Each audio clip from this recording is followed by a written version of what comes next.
Hello and welcome to The Insider, a show designed to clue you into the biggest news, events and announcements inside the video games industry, discussing with you some things you may know, some things you may not, and the glue that holds it all together is a little bit of my own opinion.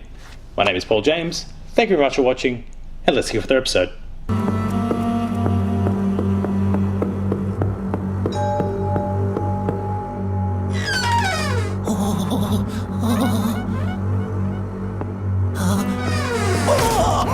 So for quite some time, Nintendo have been drawing the ire of YouTubers, of Twitch streamers, and basically a lot of fans who try to produce video-based content on the internet because of their stances relating to the use of Nintendo content. And all of that has changed this week. So throughout the course of the Insider this week, we're going to talk about what the previous stance was, what the changes are, and what it means for us, Nintendo, and you, the consumers. So let's get into it.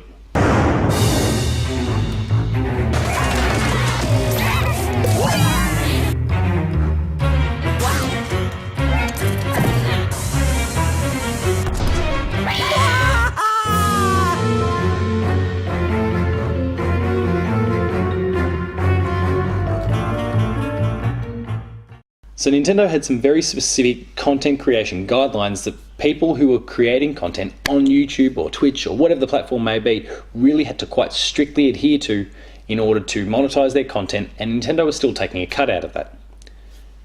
It caused a lot of stress for a lot of content creators. It meant that many did not create any videos or any real meaty content, certainly content that included Nintendo footage for their channels.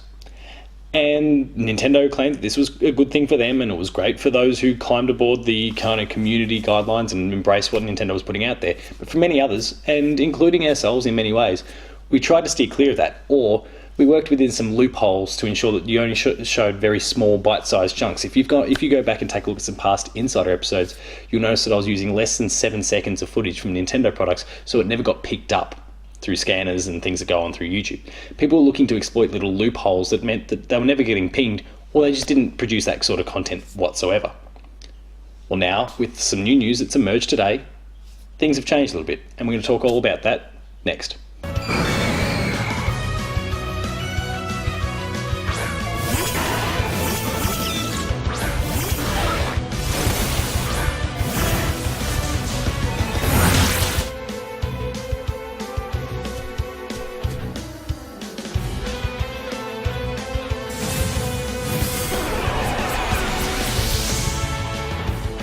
Nintendo is joining the rest of us in 2018.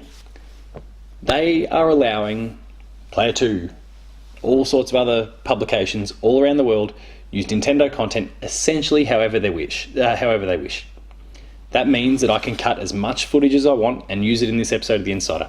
I can do Player 2 plays, no concerns. Patched, all these sorts of things, and a whole bunch of other Player 2 content that we might want to use Nintendo footage for, we can now do it with no problem. There's only one catch coming from Nintendo, and in my mind, it's a fairly reasonable one.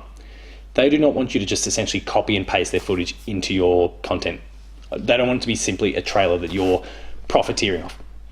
They don't want you to take the next trailer for Metroid Prime 4, which he's hoping, fingers crossed, that we see at the Game Awards next week. They don't want you to just take that, drop it on your channel, and start making money off that. If you are creating meaningful content using their subject matter, then it's no problem. And I think that's a very reasonable approach. And we're going to talk about what Nintendo's stance, their new stance, means for us, the creators, you, the consumers, and Nintendo themselves, next.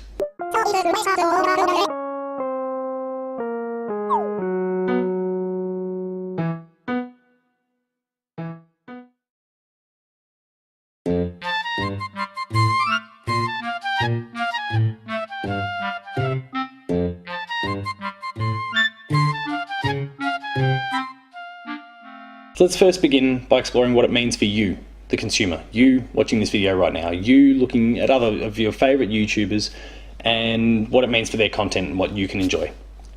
Well, it means that any of those people out there who've been saying, no, I don't want to cover Nintendo, I don't want to forfeit a portion of my profits here to them simply because I want to talk about their stuff. Well, it means that those people might actually go back to Nintendo now and start talking about their games, start showing their games, start doing Let's Plays, whatever content it is they might be looking to create. They might be prepared to do that again because they're not having to worry about Nintendo breathing down their necks, with a hand out looking for some money. And I think that's great. It means you get to see more of what you like. For us, the content creators, it's exactly as I just said. We don't have to worry about Nintendo flagging anything, pinging us for anything. There might be the occasional weird hiccup, but for the most part, very easily resolved. It opens things up significantly. And then, of course, for Nintendo, it means that there's more people out there talking about their content. I was really confused by their stance in the first place, that yes, it meant they were making more money off a smaller portion of people. And I guess they're in the business to make money at the end of the day. As well as create art, they are in the business to make money.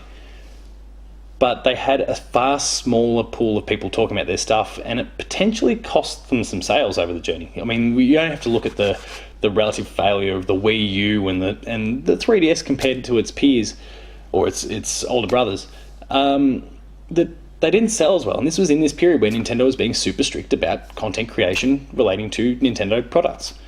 So yes, the Switch is booming, and it could potentially be booming even more now that there's more exposure to all of you out there to these Nintendo products, and that can only bode well.